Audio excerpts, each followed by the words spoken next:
திருப்பத்தூர் மாவட்டம் வாணியம்பாடி அருகே ஆலங்காயம் ஜமுனாமுத்தூர் சாலையில் அரசு பேருந்தை ஒற்றை காட்டு யானை மறித்த காட்சிகள் வெளியாகியுள்ளன. இது தொடர்பான கூடுதல் தகவல்களை செய்தியாளர் விஜயகுமார் வழங்க கேட்போம். விஜயகுமார், வணக்கம். முழு விவரங்கள்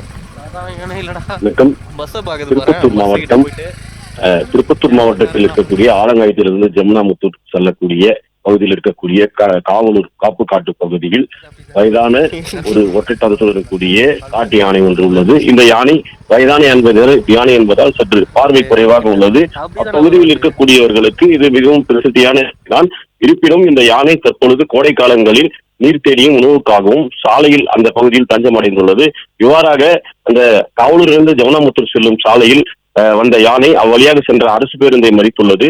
ஓட்டுநர் லாபமாக பயணிகளுடன் பேருந்தை மீட்டு சென்றுள்ளார். மேலும் இந்த யானை தற்பொழுது காவலூர் காப்பு காட்டு பகுதியில் முகாமிட்டுள்ளதால் அவ்வழியாக செல்லக்கூடிய வாகன ஓட்டிகள் மிகுந்த எச்சரிக்கையுடன் செல்லுமாறு தற்பொழுது வனத்துறையினர் பயணிகளை எச்சரித்து வருகின்றனர். நன்றி விஜயகுமார். வந்துருங்க.